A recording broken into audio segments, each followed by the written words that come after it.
Welcome to the INFOWARS Nightly News. I'm David Knight. It's Monday, December 16th, 2013, and here are our top stories. Tonight, constitutional sheriffs refuse gun control. Then, alleged Boston bomber Tamerlan believed he was a victim of mind control.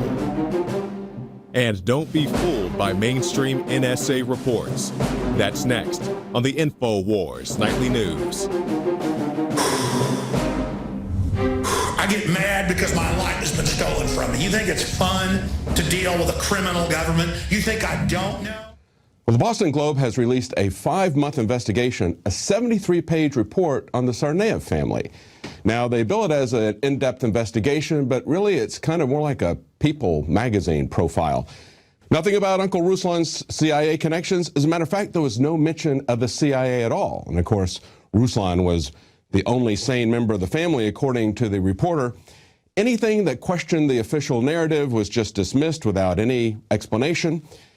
The Boston bomber is believed, however, to be the victim of mind control. That's the only nugget that came out of this, and Paul Joseph Watson did an interesting story on this today. He said he believed in majestic mind control, which is a way of breaking down a person and creating an alternative personality with which they must coexist. Now, here's the key. You can give them a signal, a phrase, or a gesture, and bring out the alternate personality and make them do things. Tamerlan thought someone might have done that to him.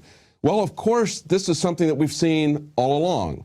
Now, it could be that he was just schizophrenic and hearing voices, but when he talks about people getting him to do things based on cue, that sounds an awful lot like what we learned from the church committee hearings back in the 1970s about the MK Ultra program. We also saw this discussed in detail by many shooters, Sirhan, one of those. Now, with all these other events surrounding the Boston bombing, which this reporter does not even cover, it's actually more incriminating than what Aaron Alexis wrote on his gun when he did the Navy Yard shooting, my ELF gun, remember that? Indicating, as he had told many other people, that he thought he was a victim of mind control. But all of these circumstances are not even addressed in this 73-page article. But look at how the media covers up the shooting that was just last Friday.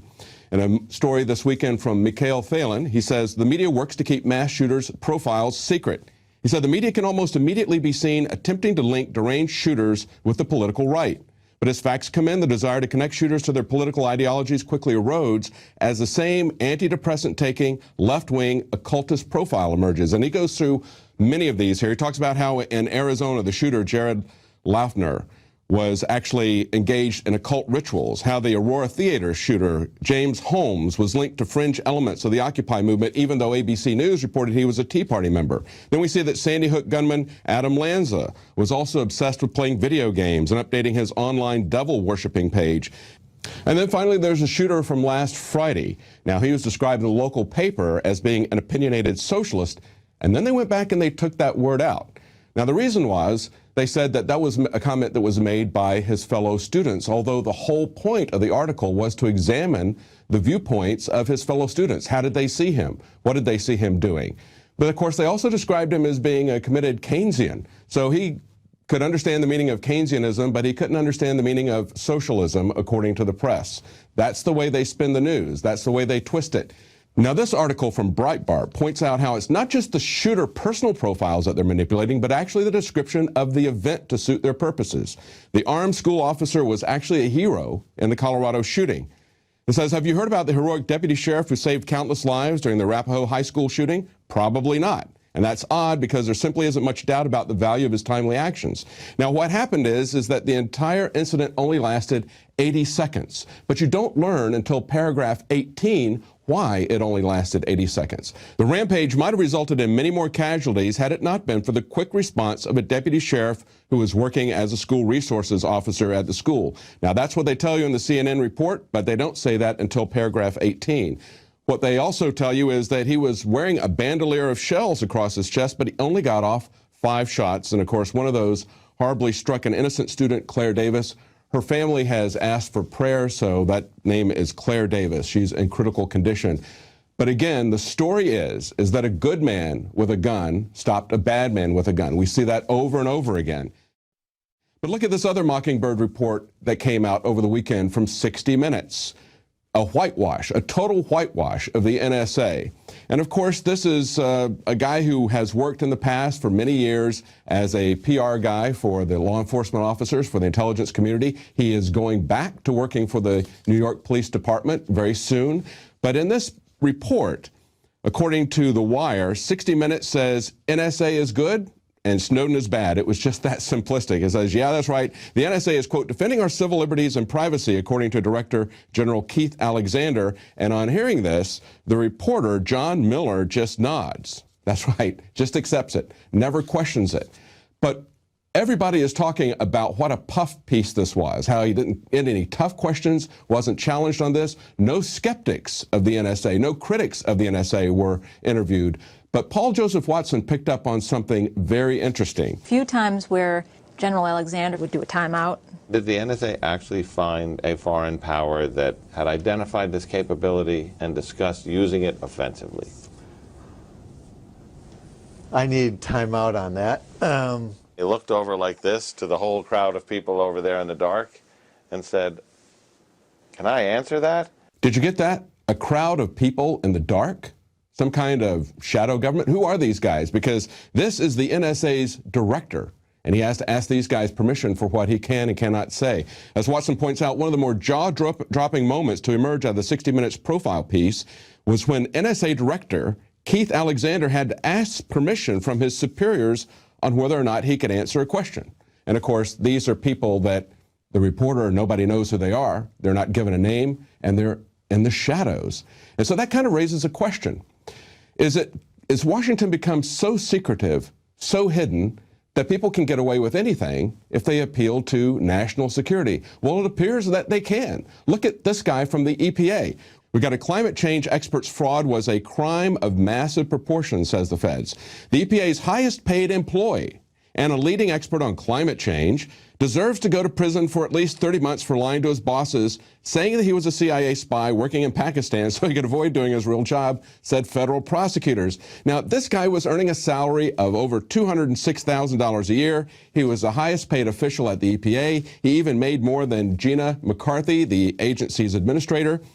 And he didn't show up at the EPA for months at a time sometimes. At one interval, he didn't show up for 18 months. And of course, he said, well, I was in Pakistan and I was doing work involving torture. Somebody that I was going to replace was being tortured over there.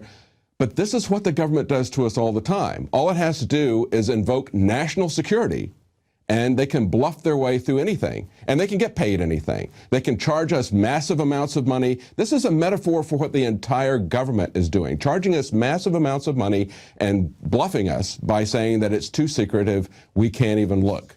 But of course, he was a climate change expert, so he was probably heavily into fraud in the first place. Now, this next article is NSA officials are considering whether or not they will allow Snowden to kind of barter his documents for a pardon. Some want him to be able to do that, and others are pushing back on that.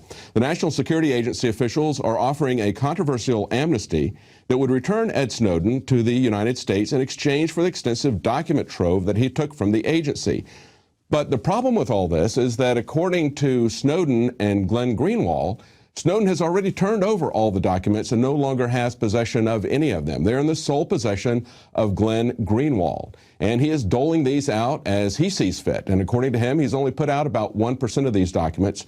And of course, the editor of The Guardian was called before Parliament last week and said that he shouldn't be criticized for the secrets that have been leaked about criminal activity on the part of the NSA and the CIA and others, because he said they've consulted with American and British intelligence over 100 times about what can and can't be released. And so that raises a real important question. Are the documents being managed in a way to do what some would call a limited hangout, kind of a information term of a false flag? There's a big question about that, and Sibel Edmonds wrote an article about that and got into a war on Twitter with Glenn Greenwald at the end of last week. I did a report on that. You can see that report on the Alex Jones channel on YouTube. I will have Sibel Edmonds on tomorrow, and we're going to talk about this in depth. What is going on with the documents? Are they being put out slowly to cover up for financial institutions in particular, particularly PayPal, The man who owns PayPal is the one who's giving $250 million to Glenn Greenwald and Jeremy Scahill to start a new quote-unquote alternative media organization. So the question is, what are we being told, and what are the motivations of the people who are releasing this information? Now, if you want to see the kind of danger that the government is really represents to all of us, take a look at how this is morphing and controlling and protecting the government. So they always invoke national security, but the national security is really about continuity of government. It's not about protecting you at all. This is an exclusive story from Mikhail Thalen and StoryLeak. It is in Washington state where representatives are being asked to pass legislation concerning the government's ability to implement continuity of government. Now, continuity of government was created at the height of the Cold War, as he says, during the 1960s, designed to give the federal government martial law powers in the event of a nuclear attack. But now they're looking for any excuse to invoke martial law. Look at what they're asking in Washington state. They're saying, change only enemy attack to any emergency disaster attack. They also want to give them a longer period of time. Initially, according to the now existing Washington state law, they would only have 30 days after a disaster, but now they want to amend that so that it would be as soon as practical. So this is what FEMA has been about all along. This is what we've been telling you all along. It's about continuity of government. It's not about aiding people in a disaster. They do a terrible job of that, just like the schools do a terrible job of teaching your children how to read and write. They have a different agenda. You need to understand what that is, and you can clearly see that in these changes that they're making in the Washington state legislation. Now, in our final story before the break, we got scores have been killed in Iraq bloodshed ahead of a Shiite holy day. Suicide bombers and gunmen killed scores of people in Iraq on Monday in attacks mostly targeting Shiite Muslim pilgrims and official buildings ahead of a major ritual next week. Now, these are al-Qaeda-linked Sunni Muslim militants, and it's the deadliest levels of violence in 5 years. I guess it's a little bit too soon to declare victory from a troop surge in Iraq. Unfortunately, it looks like al-Qaeda is surging again and will likely be in charge. Even though we took out Saddam Hussein, it looks like we're now going to have the CIA's al-Qaeda ultimately in charge in Iraq. That's the way things appear to be trending now. We'll be right back after the break. We've got information about Google's rise of the robots and gun rights fights. Stay tuned. Welcome back. Now, there's been a lot of news this year about new gun laws in California, but it's not a new law, but an old law that's about to go into effect that's creating a lot of stir now. This is a law that was passed back in 2011, but is going to go into effect at the end of this year. And what it's going to do is require registration of shotguns and rifles, give them the same record-keeping requirements that currently apply to handguns. This is a prelude to gun confiscation, as it always has been, and we've seen this happening in New York State. Once you register these items with the government, it's very easy for them to come around and either confiscate them under a pretense or just have an all-out plan of confiscation. That's why we're very concerned about registration. The Second Amendment protects us against infringement. Infringement means that they're going to gradually move it around the edges, and that's what we see. Boiling frogs in water, a gradual infringement of rights until they take them away altogether by confiscation. But there are sheriffs who are refusing to implement some of these gun laws. We see an article today from the New York Times. Sheriffs refuse to enforce laws on gun control. And what they're focusing on is Colorado, where we saw just a couple of months ago 2 legislators recalled because of new gun laws. Now we see sheriffs there standing up and rebelling against this. The incident that they refer to here, and you can see that picture up on the article, says when Sheriff John Cook of Weld County explains in speeches why he's not enforcing the state's new gun laws, he holds up 2 30-round magazines. He said before July 1st, one of them was purchased, and he said maybe the other one was purchased afterwards. He switches them around and says, can you tell the difference? As a sheriff's deputy or as a sheriff, he says he can't. And so he's not going to be enforcing that law. It's an impractical law to enforce, but it is also an infringement of the Second Amendment rights and also of constitutional oath that he took. And that's the exact point. There was also a link today from the Drudge Report to the Constitutional Sheriffs and Peace Officers Association, and they report that they have had a total number of 18 sheriff's associations, but 479 individual sheriffs say that they're going to stand with their oath to defend the Second Amendment. And when the local gun laws or the federal gun laws violate the Second Amendment, they are not going to enforce those laws. Now you can watch the INFOWARS Nightly News streaming live as it happens for free. Check it out at infowars.com/show.